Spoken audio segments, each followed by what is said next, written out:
Hi hello എല്ലാവർക്കും പുതിയൊരു വീഡിയോയിലേക്ക് സ്വാഗതം. വി കെ ബൈജു എന്ന് പറയുന്ന ഒരു വ്യക്തിയുടെ ചാനൽ, ഒരു ജ്യേഷ്ഠ സഹോദരൻ്റെ ചാനൽ ഞാൻ കാണാനിടയായി. അപ്പം ഞാൻ കണ്ട ചില കാര്യങ്ങൾ നിങ്ങളിലേക്കും കൂടെ എത്തിക്കണമെന്ന് തോന്നി. അതായത് അദ്ദേഹത്തിന് ഏകദേശം 5 ലക്ഷത്തിൽ പരം സബ്സ്ക്രൈബേഴ്സ് ഉണ്ട്. 3.5 കോടി ജനങ്ങൾ അധിവസിക്കുന്ന നമ്മുടെ കൊച്ചു കേരളത്തിൽ 5 ലക്ഷം പേര് അതിൽ പെട്ടതിൽ വലിയ അതിശയോക്തിയൊന്നും എനിക്ക് തോന്നിയില്ല. അപ്പം ഞാൻ കണ്ട ആ വീഡിയോ നിങ്ങളും അറിയണം. കാരണം എന്ന് വെച്ച് കഴിഞ്ഞാൽ ഒരുപാട് പേര് കണ്ടിട്ടുണ്ടായിരിക്കും, എന്നാലും അറിയിക്കാൻ എനിക്കൊരു സന്തോഷം, ചില കാര്യങ്ങൾ പറയാൻ വേണ്ടിയിട്ട് ഒരു വ്യഗ്രത, അത്രയേ ഉള്ളൂ. അപ്പം എന്താ സംഭവം എന്ന് വെച്ച് കഴിഞ്ഞാൽ, കഴിഞ്ഞ ദിവസം നമുക്ക് മനാഫിക്കെക്കുറിച്ച് ഞാൻ കൂടുതൽ പറയേണ്ട കാര്യമില്ല. അദ്ദേഹത്തിനെതിരെ പോലീസ് കേസെടുത്ത 2 പ്രധാനപ്പെട്ട കാര്യങ്ങളാണ് പറഞ്ഞത്, ഉന്നയിച്ച കാര്യങ്ങളെന്ന് പറയുന്നത്. ഒന്നാമത് മത ലഹള വർദ്ധിപ്പിക്കാനുള്ള കുറേ ആഹ്വാനങ്ങൾ, അങ്ങനെ കുറേ കാര്യങ്ങൾ പറഞ്ഞിട്ടുണ്ടായിരുന്നു. രണ്ടാമത് മതസ്പർദ്ധ ഉണ്ടാക്കുന്ന തരത്തിലുള്ള കുറേ വീഡിയോകൾ അദ്ദേഹം പങ്കുവച്ചിട്ടുണ്ടായിരുന്നു യൂട്യൂബിൽ. അപ്പം അതാണ് പ്രധാനമായിട്ടും പറഞ്ഞിരുന്നതെന്ന് പറയുന്നത്. അപ്പം അങ്ങനെ ഒരു കാര്യങ്ങളും കാണാത്തത് കൊണ്ട് തന്നെ അദ്ദേഹത്തിൻ്റെ പേരുള്ള കേസൊക്കെ റദ്ദാക്കി പോവുകയും ചെയ്തു. അപ്പം ഇങ്ങനെയുള്ള കാര്യങ്ങൾ കാണുവാണെങ്കിൽ പോലീസ് കേസ് എടുക്കും എന്നാണെന്നുണ്ടെങ്കിൽ ഇദ്ദേഹത്തിൻ്റെ വീഡിയോ ദയവായി എല്ലാവരും ഒന്ന് ഷെയർ ചെയ്യുക. ഒരുപാട് കേസുകൾ ഇപ്പം തന്നെ ആ ജ്യേഷ്ഠ സഹോദരൻ്റെ പേരിലുണ്ട്. എന്നാലും ഒന്നും കൂടി ഇരിക്കട്ടെ. അദ്ദേഹം ആ കേസ് നടത്താൻ വേണ്ടി കൃത്യമായിട്ട് ഗൂഗിൾ പേ നമ്പറൊക്കെ കൊടുത്തിട്ട് എല്ലാവരും ഇന്ന് പൈസയൊക്കെ മേടിക്കുന്നുണ്ട്. അതിൽ ഒരുപാട് പേര് പൈസയൊക്കെ ഇടുന്നുണ്ട്. അപ്പോൾ നിങ്ങൾ ആ വീഡിയോ കണ്ടിട്ട് ദയവായിട്ട് പറയാനുള്ള കാര്യങ്ങളൊക്കെ ഒന്ന് പറഞ്ഞു. ഈ വീഡിയോ സ്കിപ്പ് ചെയ്യാതെ ദയവായി മുഴുവനായിട്ടൊന്ന് കാണാൻ നോക്കുക. എൻ്റെ ചാനൽ കൂടി കാണാൻ താല്പര്യമില്ലെന്നുണ്ടെങ്കിൽ അദ്ദേഹത്തിൻ്റെ ആ ചാനലിലെങ്കിലും കയറി ഒന്ന് കാണുക. കാരണം നമുക്ക് ഒരുപാട് ഉപകാരപ്പെടുന്ന ഒരുപാട് കാര്യങ്ങൾ അദ്ദേഹം പറയുന്നുണ്ട്. എഴുതി കാണിക്കുന്ന ഒരു ഡിസ്ക്ലൈമർ ഉണ്ട്, ഒരു സത്യപ്രസ്താവനയുണ്ട്. ഈ സിനിമയിലെ കഥയും കഥാസന്ദർഭങ്ങളും എല്ലാം സാങ്കല്പികമാണ്. ഇത് ആരെങ്കിലുമായി സാമ്യം തോന്നുന്നുണ്ടെങ്കിൽ അത് അവരുടെ മാത്രം തോന്നലാണ്, അല്ലാതെ ഇത് യാഥാർത്ഥ്യവുമായി യാതൊരു സാമ്യവുമില്ല എന്നുള്ളൊരു ഡിസ്ക്ലൈമർ നമ്മളെല്ലാവരും വലിയ തിരശീലയിൽ കണ്ടിട്ടുള്ള ആളുകൾ തന്നെയാണ്. ഇവിടെ നമ്മൾ പറയുന്ന വസ്തുതകൾ ജീവിച്ചിരിക്കുന്നവരോ മരിച്ചവരോ ആയിട്ട് യാതൊരു ബന്ധവുമില്ല എന്നുള്ളത് ആദ്യമേ തന്നെ പ്രസ്താവിച്ചു കൊള്ളട്ടെ. നമ്മുടെ സ്റ്റോറിയിലെ കഥാപാത്രങ്ങളും അതിലെ സന്ദർഭങ്ങളും എല്ലാം തികച്ചും സാങ്കല്പികമാണ് എന്ന് വീണ്ടും ഒരിക്കൽ കൂടി പറഞ്ഞുകൊള്ളട്ടെ. നമുക്ക് മാസങ്ങൾക്ക് മുൻപ്, ഏകദേശം 10-80 ദിവസങ്ങൾക്ക് മുൻപ് ഒരു സംസ്ഥാനത്ത് നടക്കുന്ന ഒരു വലിയൊരു ദുരന്തം, ആ മണ്ണങ്ങട്ട് ഇടിഞ്ഞു വരികയാണ്. ഈ മണ്ണിടിഞ്ഞു പോകുന്നതോടൊപ്പം ഒരുപാട് മനുഷ്യജന്മങ്ങളെയും കൊണ്ടാണ് പോകുന്നത്. തൊട്ടടുത്തുള്ള പുഴയിലേക്ക് റോഡിൽ നിന്ന് മണ്ണിങ്ങനെ ഇടിഞ്ഞു പോവുകയാണ്. ആ ഇടിഞ്ഞു പോകുന്ന കൂട്ടത്തിൽ ഒരു ലോറി പെടുന്നു, ഒരുപാട് മനുഷ്യന്മാർ പെടുന്നു, ചായക്കട പെടുന്നു, അതിലൊക്കെ ചായ കുടിച്ചുകൊണ്ടിരിക്കുന്ന ആളുകൾ പെടുന്നു. ഇങ്ങനെ ഒരുപാട് വലിയൊരു ദുരന്തം നടക്കുന്നു. ആ ദുരന്തത്തിൽ മലയാളിയായിട്ടുള്ള ഒരാളെ കാണാതാവുന്നു. അദ്ദേഹം സഞ്ചരിച്ചിരുന്ന ലോറി അടക്കം കാണാതാവുന്നു. അങ്ങനെ ഏകദേശം 70 ദിവസങ്ങൾക്ക് ശേഷം ആ ലോറിയും ആ ലോറിയിൽ നിന്ന് പഴകി ദ്രവിച്ച, അതല്ലെങ്കിൽ അസ്ഥികൂടമായിട്ട് ഈ മണ്ണിനോടൊപ്പം ഒഴുകി പോയിട്ടുള്ള ആ ഒരു യുവാവിന്റെ, ഡ്രൈവറുടെ മൃതശരീരമടക്കം വാഹനം പൊക്കിയെടുക്കുന്നു. ആ പൊക്കിയെടുക്കുന്നതോടുകൂടിയും അതിനു മുൻപുമൊക്കെ വലിയ നന്മമരമായിരുന്ന ഒരു മുസ്ലിം കഥാപാത്രം, ആ വണ്ടിയുടെ ഓണറാണ് എന്നൊക്കെയായിരുന്നു ആദ്യം പറഞ്ഞത്. പിന്നീടാണ് അറിഞ്ഞത് ആ വണ്ടിയുടെ ഓണറല്ല, ഞമ്മൻ വെറും ഒരു യൂട്യൂബ് ചാനലൊക്കെ ഉണ്ടാക്കി ആ യൂട്യൂബ് ചാനലിലൂടെ ഈ ദുരന്തത്തെ വിറ്റ് കാശാക്കാൻ വേണ്ടിയായിരുന്നു ആ എന്റെ സംസ്ഥാനത്ത് പോയതെന്നും അങ്ങനെ വലിയൊരു നന്മമരം കേരളത്തിൽ ഉണ്ടാവുന്നു. ഈ വാഹനത്തിനുള്ളിലുള്ള തന്റെ ഡ്രൈവറെ അവിടെ ഇട്ടേച്ച് പോരാൻ തനിക്കാവില്ല, അവരെയും കൊണ്ടേ വരികയുള്ളൂ, അവന്റെ അമ്മയ്ക്ക് കൊടുത്ത വാക്കാണ് എന്നൊക്കെ വാഴ്ത്തിക്കൊണ്ട് ഈ ഡ്രൈവറെയും ഈ വണ്ടിയും ഒക്കെ ഈ മണ്ണിനടിയിൽ നിന്ന്, വെള്ളത്തിൽ നിന്ന് കിട്ടുന്ന സമയത്ത് വലിയ ഡയലോഗ്, സിനിമാ സ്റ്റൈൽ ഡയലോഗൊക്കെ അടിച്ചുകൊണ്ട് ഈ നന്മമരം എല്ലാ മാധ്യമങ്ങളിലൊക്കെ ഉയർന്നു നിന്നതും നമ്മൾ കണ്ടു എന്ന രീതിയിൽ തന്നെയാണ് ഈ സ്റ്റോറിയിലെ കഥാപാത്രം വരുന്നത്. അത്തരത്തിൽ ആ സ്റ്റോറിയിലെ കഥാപാത്രം ഇന്നിപ്പോൾ ഇലക്ഷനിൽ നിന്നാൽ വേണ്ട ഒരു പത്മശ്രീക്ക് വരെ അർഹനാണ് എന്ന രീതിയിൽ ഞമ്മന്റെ മതസ്ഥർ പ്രത്യേകമായിട്ട് ഉയർത്തി കാട്ടിക്കൊണ്ട് ഇങ്ങനെ ഇരിക്കുമ്പോഴാണ് ഈ ദുരന്തത്തിൽ കൊല്ലപ്പെട്ട നമ്മുടെ പ്രധാന കഥാപാത്രത്തിന്റെ വീട്ടുകാർ പറയുന്നത് ഈ നന്മമരം ശുദ്ധ ഒരു ചെറ്റയാണ്, ശുദ്ധ തെമ്മാടിയാണെന്ന് പച്ചയ്ക്ക് മാധ്യമങ്ങളോട് വിളിച്ച് പറഞ്ഞു വരുന്നു. അതോടുകൂടി നമ്മുടെ നന്മമരം ഒന്നങ്ങോട്ട് പതറുന്നു. പക്ഷേ ഈ പതറിയ നന്മമരം ഉണ്ടല്ലോ, ഈ നന്മമരത്തെ പൊക്കി ഉയർത്താൻ വേണ്ടി നമ്മുടെ ദീനിന്റെ ഉസ്താത്തുക്കന്മാരടക്കമുള്ള ആളുകൾ രംഗത്തിറങ്ങുന്നു. അങ്ങനെ നമ്മുടെ നന്മമരത്തെ പൊക്കി കൊണ്ടുവന്ന് അവസാനം നന്മമരം ആരാണ് എന്നുള്ളത് ഇന്ന് സമൂഹം അറിയുകയാണ്, മക്കളെ അറിയുകയാണ്. നമുക്ക് മതേതരത്വത്തിന്റെ അപ്പോസ്തലനാണ് ഞമ്മന്റെ നന്മമരം എന്നാണ്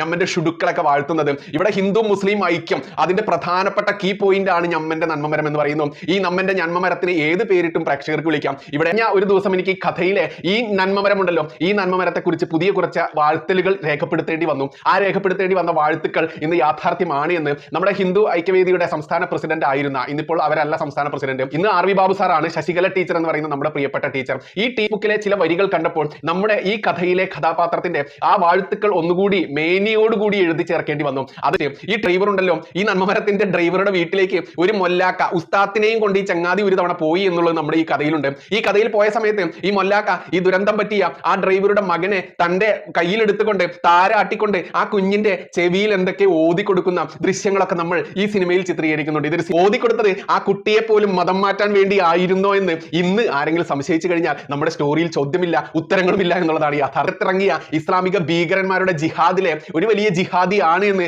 ആരെങ്കിലും നമ്മുടെ ഈ സിനിമ ഇറങ്ങുമ്പോൾ ആരെങ്കിലും തെറ്റിദ്ധരിച്ചു കഴിഞ്ഞാൽ കുറ്റപ്പെടുത്താനും ആവില്ല. ഇന്നിപ്പോൾ പങ്കെടുത്തുകൊണ്ട് അവാർഡൊക്കെ വാങ്ങുന്നുണ്ട്, വലിയ കാശ് അവാർഡൊക്കെ വാങ്ങുന്നുണ്ട്. എന്നിട്ടോ ഈ കുട്ടിയുടെ ഇവിടെ കഥയിലെ ആ ദുരന്തത്തിൽ കൊല്ലപ്പെട്ട വ്യക്തി ഉണ്ടല്ലോ, ആ കുട്ടിയുടെ അതല്ലെങ്കിൽ ആ ഡ്രൈവറുടെ മകൻ ഇങ്ങനെ ചെവിയിൽ ഉസ്താദിനെയൊക്കെ കൊണ്ടുപോയി എന്തോ ഓദിപ്പിച്ച നമ്മുടെ നന്മമരം മുൻപ് ഒരു പ്രഖ്യാപനം നടത്തിയതൊക്കെ ആയിട്ട് എനിക്കിനി 3 അല്ല കുട്ടികൾ, എനിക്കിനി 4 കുട്ടികൾ, നല്ല കാലം 4 കുട്ടികൾ എന്ന് പറഞ്ഞ ഇവൻ എനിക്ക് ഭാര്യ 1 അല്ല, ഇന്നു മുതൽ ഭാര്യ എനിക്ക് 2 എന്ന് പറയുന്നതിന് മുൻപേ ഈ ഉണ്ടല്ലോ അതൊക്കെ ഒരുപാട് സുഡാപ്പികളൊക്കെ കൂട്ടി യൂട്യൂബ് ചാനലൊക്കെ നടത്തുന്ന രാജ്യദ്രോഹപരമായിട്ടുള്ള പരാമർശങ്ങളും വാർത്തകളും മാത്രം ചമച്ചു വിടുന്ന യൂട്യൂബ് ചാനലൊക്കെ നടത്തുന്ന വേറൊരു ജിഹാദി ഉണ്ട്, ഒരു ഐസിസ് കൊലയാളി അല്ലെങ്കിൽ ഐസിസ് ഭീകരവാദത്തെ പോലും വെല്ലുവിളിക്കുന്ന രീതിയിൽ യൂട്യൂബ് ചാനൽ നടത്തുന്ന എന്തോ ഒരു കരിപ്പൊടിയോ എന്തോ ചുക്കുപൊടിയോ എന്തൊക്കെയുള്ള ഒരുത്തൻ ഇവനെയൊക്കെ കൂട്ടുപിടിച്ച് എല്ലാം കോംപ്ലിമെന്റ് ആക്കിയിട്ടുണ്ട്. പക്ഷേ കോംപ്ലിമെന്റ് ദൈവം ഈ ദുഷ്ടന്മാരെ പന പോലെ വളർത്തുമെന്ന് നമ്മൾ കേട്ടിട്ടില്ലേ? അവസാനം ഒരു ഇടിമിന്നൽ ഈ പനയുടെ ടോപ്പിലുള്ള ആ കൂമ്പുണ്ടല്ലോ, ആ കൂർത്ത് മൂർത്ത് നിൽക്കുന്ന കൂമ്പ്, ആ കൂമ്പിലേക്ക് അങ്ങനെ ഇടിമിന്നൽ കൊടുക്കും. അതോടുകൂടി എന്തായി മാറും? നമ്മുടെ പനമരം പൂർണ്ണമായിട്ട് കരിഞ്ഞുണങ്ങി പോകും. അത് എത്തിയിട്ടുള്ള ഈ നന്മമരം ഈ ഇസ്ലാമിക കൊടും ഭീകരനെ മാന്യ പ്രേക്ഷകർ എല്ലായിടത്തേക്കും എത്തിക്കേണ്ടതെന്ന് കൂട്ടിച്ചേർക്കട്ടെ. ഈ ആരെങ്കിലും അത് കമന്റ് ഇട്ടുകൊണ്ട് ഇന്ന ആളുടെ കഥയാണല്ലോ എന്ന് പറഞ്ഞാൽ അത് നമ്മളെ ബാധിക്കുന്നതാണ്. അപ്പോൾ ഈ വീഡിയോ കണ്ടതിന് ശേഷം എനിക്ക് തോന്നിയ ചില കാര്യങ്ങൾ അതെനിക്ക് പറയണമെന്ന് തോന്നി. നമ്മൾ റിയാക്ഷൻ വീഡിയോ എന്ന് പറയുമ്പോൾ അതാണല്ലോ ചാനലോട് ഉദ്ദേശിക്കുന്നത്. ഒന്നാമത്തെ കാര്യം എന്ന് പറയുന്നത്, മനുഷ്യൻ എന്ന് പറയുന്ന ആ ഒരു വർഗത്തിൽപ്പെട്ട ആൾക്കാരാണ് നമ്മളെല്ലാവരും. ഈ ലോകത്തിലുള്ള എല്ലാ മനുഷ്യരും എന്ന് പറയുന്നത് മനുഷ്യനെന്നാണല്ലോ നമ്മൾ മൊത്തത്തിൽ പൊതുവെ വിളിക്കുന്നതെന്ന് പറഞ്ഞാൽ. ആ മനുഷ്യന് ഏറ്റവും വേണ്ടപ്പെട്ട ഒരു ഗുണമുണ്ട്. അതെന്താണെന്ന് ചോദിച്ചു കഴിഞ്ഞാൽ മനുഷ്യത്വം എന്ന് പറയുന്നൊരു കാര്യമാണ്. ഹ്യൂമാനിറ്റി എന്ന് പറയുന്നൊരു സാധനമാണ് ഏറ്റവും പ്രധാനപ്പെട്ടതെന്ന് പറയുന്നത്. ആ മനുഷ്യത്വം അല്ലെങ്കിൽ ഒരു മനുഷ്യൻ നന്മ ചെയ്യുകയാണെന്നുണ്ടെങ്കിൽ അവനെ മനുഷ്യനായി കണ്ടാൽ മതി. അതിലപ്പുറത്തേക്ക് അതിലേക്ക് മതം കുത്തിത്തിരുകുന്ന എന്തിനെന്ന് മാത്രം എനിക്ക് മനസ്സിലാവുന്നില്ല. ഈ അർജുൻ വിഷയം വരുന്ന സമയത്ത്, മനാഫ് അർജുൻ വിഷയം വരുന്ന സമയത്ത് അവിടെ അർജുനെ രക്ഷിച്ചത് അല്ലെങ്കിൽ അർജുനെ ഈ പറഞ്ഞ് രക്ഷിക്കാൻ വേണ്ടിയിട്ട് അവിടെ കിടന്ന വ്യക്തി എന്ന് പറയുന്നത് മറ്റൊരു അർജുനായിരുന്നെന്നുണ്ടെങ്കിൽ, അതായത് ഹിന്ദുമത വിശ്വാസിയായിരുന്നുണ്ടെങ്കിൽ ഈ ചേട്ടൻ വന്നിരുന്ന് ഭയങ്കരമായിട്ട് പൊക്കിയടിച്ചേനെ കുറേയധികം ആൾക്കാർ, ഇത്തരത്തിൽ വിശ്വസിക്കുന്ന ആൾക്കാർ. അവിടെ മനാഫ് എന്നൊരു പേരാണ് നിങ്ങൾക്ക് ഏറ്റവും പ്രശ്നമായിട്ട് മാറുന്നതെന്ന് പറയുന്നത്. അതുകൊണ്ട് മാത്രം ചോദിക്കുകയാണ്, എൻ്റെ പൊന്നു ചേട്ടാ, നിങ്ങൾ ഓരോ കടയിൽ പോയി നിങ്ങൾ ഡ്രസ്സ് ഇട്ടിട്ടാണല്ലോ ഇരിക്കുന്നത്, നിങ്ങൾ ആഹാരം കഴിക്കുന്നുണ്ടായിരിക്കുമല്ലോ, കൃത്യമായിട്ട് പറഞ്ഞു കഴിഞ്ഞാൽ നിങ്ങൾ ബ്രഷ് ചെയ്യുന്നുണ്ടായിരിക്കുമല്ലോ, നിങ്ങൾ ദിവസം എല്ലാ കാര്യങ്ങളും പ്രാഥമിക കൃത്യങ്ങളൊക്കെ നിർവഹിക്കുന്നുണ്ടായിരിക്കുമല്ലോ, എല്ലായിടത്തും പോവുകയൊക്കെ ചെയ്യുന്നുണ്ടായിരിക്കുമല്ലോ. അപ്പം നിങ്ങൾ ഇടപഴകുന്ന ഒരുപാട് വ്യക്തികളാണ് അവിടെ എല്ലാം. എല്ലാ ആൾക്കാരുടെയും പേര് ചോദിച്ച് അത് ഈ പറയുന്ന മുസ്ലിം നാമധാരിയാണെന്നുണ്ടെങ്കിൽ നിങ്ങൾ മിണ്ടാതെ മൗനം പാലിച്ച് പോവുകയാണോ ചെയ്യുന്നത്? ഒന്ന് ചിരിക്കുക പോലും ചെയ്യാറില്ലേ? അതല്ലെന്നുണ്ടെങ്കിൽ നിങ്ങൾ പോകുന്ന കടകൾ മൊത്തം ഹിന്ദു നാമധാരികളായിട്ടുള്ള ആൾക്കാരുടെ കടകളിൽ മാത്രമാണോ നിങ്ങൾ സന്ദർശനം നടത്തുന്നത്? ഇനി നിങ്ങൾ ഇടുന്ന ഡ്രസ്സുകൾ മൊത്തം ഹിന്ദുക്കൾ നിർമ്മിച്ചെടുക്കുന്ന ഡ്രസ്സുകൾ മാത്രമാണോ നിങ്ങൾ ഇട്ടുകൊണ്ടിരിക്കുന്നത്? എനിക്ക് മനസ്സിലാവാത്തതുകൊണ്ട് ചോദിക്കുകയാണ്. ഇനി നിങ്ങൾ അതിൽ പരാമർശിച്ചിരിക്കുന്ന മറ്റൊരു കാര്യമുണ്ട്, ഏറ്റവും പ്രധാനപ്പെട്ട കാര്യം എന്ന് പറയുന്നത്, മനാഫിക്ക് വന്നിട്ട് എനിക്ക് 4 കുട്ടികളാണെന്ന് പറഞ്ഞത് അദ്ദേഹത്തിൻ്റെ ഭാര്യനെ, അദ്ദേഹത്തിൻ്റെ 2ാം ഭാര്യ അർജുൻ്റെ ഭാര്യനെ 2ാം ഭാര്യ ആക്കാനുള്ള വ്യഗ്രത, അങ്ങനെ കുറച്ച് കാര്യങ്ങൾ നിങ്ങൾ പറയുന്നുണ്ട്. ഒരു കാര്യം മാത്രം ഏറ്റവും ബഹുമാനത്തോടെ, എന്നെക്കാൾ ഒരുപാട് വയസ്സ് പ്രായ വ്യത്യാസം ഉള്ളതുകൊണ്ട് അത്രയും ബഹുമാനത്തോടെ ആദരവോട് തന്നെ ഞങ്ങളോട് ചോദിക്കട്ടെ, നിങ്ങൾക്കൊരു അനുജനുണ്ടെന്നിരിക്കുക, നിങ്ങൾക്ക് ഈ പറയുന്ന അനുജൻ കല്യാണം കഴിച്ച് 2 മക്കളുണ്ടെന്നിരിക്കുക, നിങ്ങൾക്കും 2 മക്കളുണ്ടെന്ന് വിചാരിക്കുക. നിങ്ങൾക്ക് എന്തെങ്കിലും അപകടം പറ്റി നിങ്ങൾ തട്ടിപ്പോയി, അല്ലെന്നുണ്ടെങ്കിൽ എങ്ങനെയോ പോയി, എവിടെയോ പോയ സമയത്ത് നിങ്ങളുടെ സഹോദരൻ പറയുവാണ്, നിങ്ങളുടെ ഭാര്യയോട് പറയുവാണ്, ചേട്ടത്തിയമ്മ വിഷമിക്കേണ്ട, അല്ലെങ്കിൽ നിങ്ങൾ വിഷമിക്കേണ്ട, എനിക്ക് 2 കുട്ടികളാണല്ലോ ഉള്ളത്, ഈ 2 കുട്ടികളെ കൂടി എൻ്റെ മക്കളായിട്ട് ഞാൻ നോക്കിക്കോളാം എന്ന് പറയുന്ന സമയത്ത് നിങ്ങളുടെ ഭാര്യ നേരെ ചെന്ന് അയാളുടെ അടുത്ത് എന്നെ കല്യാണം കഴിച്ചോ ചേട്ടാ എന്ന് പറയുന്നതാണോ നിങ്ങളുടെ സംസ്കാരം എന്ന് പറയുന്നത്? അതൊരു പക്ഷേ നിങ്ങളുടെ സംസ്കാരം ആയതുകൊണ്ടായിരിക്കും എല്ലാവരെയും അങ്ങനെ കണക്കാക്കുന്നതെന്ന് പറയുന്നത്. ഒരുപാട് ഈ പറയുന്ന സ്കൂളുകളിൽ പഠിക്കുന്ന കുട്ടികളുണ്ട്, ഈ പറയുന്ന അന്നത്തിന് വകയില്ലാത്തത്, എങ്ങനെയെങ്കിലും സ്കൂളിലെ ഉച്ചഭക്ഷണത്തിന് വേണ്ടി മാത്രം വന്ന് പഠിക്കുന്ന ഒരു കൂട്ടം പിള്ളേരുണ്ട്. അതിലപ്പുറത്തേക്ക് ബുക്കുകളോ സ്ലേറ്റോ ബാക്കി കാര്യങ്ങളോ മേടിക്കാൻ വേണ്ടി ഒരുപാട് കഷ്ടപ്പെടുന്ന പിള്ളേരുണ്ട്. അവരെയൊക്കെ അവരുടെ ചില അധ്യാപകരെങ്കിലും കാര്യങ്ങൾ മനസ്സിലാക്കി അങ്ങനെ അധ്യാപനം എന്ന് പറയുന്നത് വലിയ രീതിക്ക് ഒരു പാഷനായിട്ട് കൊണ്ടുനടക്കുന്ന ഒരു വിഭാഗമുണ്ട്. പൈസയ്ക്ക് വേണ്ടി മാത്രം പഠിപ്പിക്കുന്നവരുണ്ട്, അല്ലാത്തവരുണ്ട്. ആ അല്ലാത്ത വിഭാഗത്തെക്കുറിച്ചാണ് ഞാൻ പറയുന്നത്. അവർ കുട്ടികളോട് കൂടുതൽ ഇൻട്രാക്ട് ചെയ്യും, അവരുടെ കാര്യങ്ങൾ കൂടുതലായിട്ട് അറിയും, എന്നിട്ട് അവരെ സഹായിക്കുകയൊക്കെ ചെയ്യും. അങ്ങനെ സഹായിക്കുന്നത് ഒരു 2ാം ക്ലാസ്സിൽ പഠിക്കുന്ന ഒരു 7 വയസ്സുള്ള ഒരു പെൺകുട്ടിയെ ഒരു 30ഓ 35ഓ വയസ്സുള്ള അവളുടെ അധ്യാപകൻ മോളെ പോലെ നോക്കി കാര്യങ്ങൾ കാണുന്നത് അവളെ വലുതായി കല്യാണം കഴിക്കാൻ വേണ്ടിയിട്ടല്ല. നിങ്ങൾ വേണമെങ്കിൽ അങ്ങനെയും ചിന്തിക്കുന്ന ഒരു വ്യക്തിയായിരിക്കും. കാരണം നിങ്ങളുടെ ഈ പറയുന്ന എല്ലാ പ്രവൃത്തിയും നിങ്ങൾ പേരുകൾ വെച്ചാണ് അളക്കുന്നത്, മതം വെച്ചാണ് നിങ്ങൾ വേർതിരിക്കുന്നതെന്ന് പറയുന്നത്. ഇവിടെ യഥാർത്ഥത്തിൽ മത ആഹ്വാനം അല്ലെങ്കിൽ മതത്തിനെതിരായിട്ട് മതം പറഞ്ഞുകൊണ്ട് ചേരിതിരിവ് ഉണ്ടാക്കുന്ന വീഡിയോകൾ നിങ്ങളാണ്. നിങ്ങൾ സംസാരിക്കുമ്പോൾ പോലും അത് മാത്രമാണ് വരുന്നതെന്ന് പറയുന്നത്. അപ്പം ബഹുമാനപ്പെട്ട ഈ പറയുന്ന പോലീസ് ഉദ്യോഗസ്ഥരായാലും ഈ പറയുന്ന പ്രധാനപ്പെട്ട ഏതെങ്കിലും അഡ്വക്കേറ്റ്സ് ഒക്കെ ഇത് കാണുകയാണെന്നുണ്ടെങ്കിൽ ഇയാൾക്കെതിരെ നിരന്തരമായിട്ട് കേസ് കൊടുത്ത് ഈ മനുഷ്യൻ്റെ വാ അടപ്പിക്കാനാണ് ശ്രമിക്കുന്നുള്ളത്. കാരണം എന്ന് പറയുന്നത് നമ്മുടെ നാടെന്ന് പറയുന്നത് ഈ പറയുന്ന നാനാത്വത്തിൽ ഏകത്വം അല്ലെങ്കിൽ മതസൗഹൃദം, ഈ പറയുന്ന സാഹോദര്യം, ഇതിനൊക്കെ ഒരുപാട് വില കൊടുക്കുന്ന ഒരു നാടാണ് നമ്മുടെ എന്ന് പറയുന്നത്. ഇവിടെ കലാപാഹ്വാനം ഉണ്ടാക്കുന്നത് ഏത് ക്ഷുദ്രജീവികളാണെന്നുണ്ടെങ്കിലും അവരെ അടിയറവ് പറയിപ്പിക്കേണ്ടത് നമ്മൾ ഓരോരുത്തരുടെയും കടമയാണ്.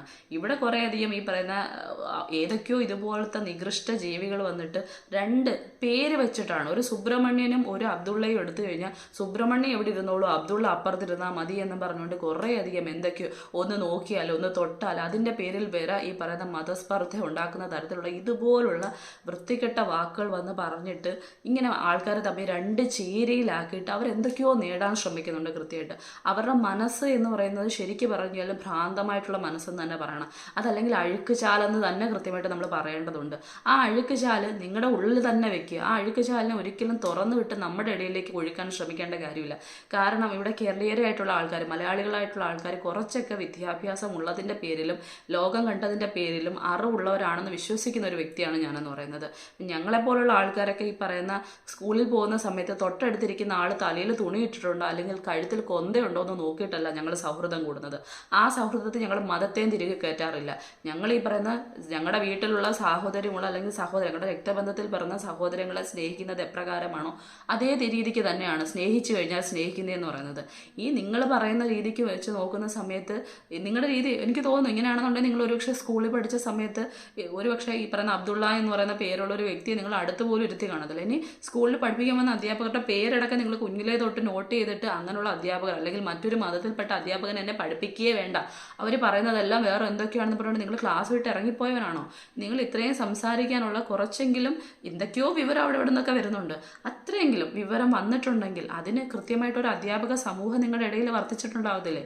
ആ അധ്യാപക സമൂഹത്തെ നിങ്ങൾ കൃത്യമായിട്ട് ഹിന്ദു, മുസ്ലിം, ക്രിസ്ത്യൻ എന്ന് വേർതിരിച്ച് കണ്ടുകൊണ്ടാണ് ആ ക്ലാസ്സിൽ പഠിച്ചു വന്നതെന്ന് പറയുന്നത്. എന്തിനാണ് ഈ നാട്ടിൽ ഇത്തരത്തിലുള്ള വൃത്തികെട്ട ചിന്തകൾ കൂട്ടിക്കലർത്തുന്നത്? എന്നിട്ട് നിങ്ങൾ കുറേയധികം പൈസ പിരിവ് നടത്തിക്കൊണ്ടിരിക്കുകയാണ്. നാണമില്ലേ നിങ്ങളുടെ അടുത്തൊന്ന് മാത്രമേ എനിക്ക് ചോദിക്കാനുള്ളൂ. അതായത് യൂട്യൂബ് ചാനലിലൂടെ നിങ്ങൾ ഇൻകം ഉണ്ടാക്കുന്നുണ്ട് അല്ലേ, വരുമാനം ഏണിങ്സ് ഉണ്ടാക്കുന്നുണ്ട്. ആ ഉണ്ടാക്കുന്നതിൽ അപ്പുറത്തേക്ക് നിങ്ങൾക്ക് എന്തൊക്കെയോ ഈ പറയുന്ന വായി തോന്നുന്ന പൊട്ടത്തരങ്ങളെല്ലാം കൂടി അല്ലെങ്കിൽ വൃത്തികെട്ട കാര്യങ്ങൾ വിളിച്ചു പറഞ്ഞ് അത് കേസാവുന്ന സമയത്ത് ആ കേസ് നടത്താൻ വേണ്ടി പൈസ ഇല്ലാതെ ആൾക്കാരോട് തെണ്ടുന്നത്. ആ തെണ്ടുന്ന സമയത്ത് ഒരു കൂട്ടം സമൂഹം വന്നിട്ട് നിങ്ങൾക്ക് പൈസ ഗൂഗിൾ പേ ചെയ്ത് തരുവാണ്. യഥാർത്ഥത്തിൽ അവരെ വേണം പറയാനെന്ന് പറയുന്നത്. അവരെ മുതലെടുത്തുകൊണ്ടിരിക്കുന്ന ഏറ്റവും വലിയ ബുദ്ധിമാനായിട്ട് മാറുകയാണ് നിങ്ങളെന്ന് പറയുന്നത്. മതത്തിനെ വെച്ച് കളിച്ചുകൊണ്ടിരിക്കുന്ന ഏറ്റവും അപകടകാരിയായിട്ടുള്ളൊരു വിഷജന്തുവായിട്ടാണ് നിങ്ങൾ മാറിക്കൊണ്ടിരിക്കുന്നത് അല്ലെങ്കിൽ പ്രവർത്തിച്ചുകൊണ്ട് വലിയൊരു ബോംബാണ് നിങ്ങൾ ശരിക്കും പറഞ്ഞു കഴിഞ്ഞാൽ. നിങ്ങളുടെ നാവിൽ വരുന്ന ഓരോ ധോരണികളും അല്ലെങ്കിൽ ഉദ്ധരണികളും അല്ലെങ്കിൽ ഈ പറയുന്ന ഇതുപോലുള്ള കുറേ കോട്ട്സുകളുണ്ടല്ലോ, വല്ലാത്ത രീതിക്ക് നിങ്ങൾ പറഞ്ഞു വയ്ക്കുന്ന കുറേ കാര്യങ്ങളൊക്കെ, അതെല്ലാം കൂടി സത്യത്തിൽ രണ്ട് തരത്തിൽ ആൾക്കാരെ രണ്ട് തട്ടിൽ നിർത്തിക്കൊണ്ടിരിക്കുകയാണ്. കാരണം നിങ്ങളുടെ ചാനൽ നോക്കുന്ന സമയത്ത് കാണാൻ കഴിയുന്നുണ്ട് ഒരു വല്ലാത്ത വിഭാഗത്തിൽപ്പെട്ട ആൾക്കാർ നിങ്ങളുടെ ചാനലിൻ്റെ ഇടയിൽ കൃത്യമായിട്ട് സാഹോദര്യം പ്രഖ്യാപിച്ചുകൊണ്ട് വന്നു കൂടിയിട്ടുണ്ട്. ആ സാഹോദര്യം പ്രഖ്യാപിച്ച് വന്നു കൂടുന്ന ആൾക്കാരുടെ ഉള്ളിലുള്ള മതത്തെ സത്യത്തിൽ നിങ്ങൾ കറക്റ്റായിട്ട് പുറത്തെടുത്ത് വേരുതിരിവ് അല്ലെങ്കിൽ ചേരുതിരിവ് ഉണ്ടാക്കിക്കൊണ്ടിരിക്കുകയാണ്. അതിനുള്ള നല്ല കഴിവുണ്ട്. ഇങ്ങനെ കുറേ ആൾക്കാരുണ്ട് ഇപ്പം. അതായത് അവർ നിൽക്കുന്ന മതത്തിനെ വെച്ചുകൊണ്ട് കളിച്ചുകൊണ്ടിരുന്ന് ഈ പറയുന്ന വീഡിയോയ്ക്ക് റീച്ച് ഉണ്ടാക്കിയിട്ട് ചാനൽ റീച്ച് ഉണ്ടാക്കിയിട്ട് കുറേയധികം ആൾക്കാരെ സബ്സ്ക്രൈബേഴ്സിനെ ഉണ്ടാക്കിയെടുക്കുക, അവരിൽ നിന്ന് പൈസ പിരിവ് ഉണ്ടാക്കിയെടുക്കുക.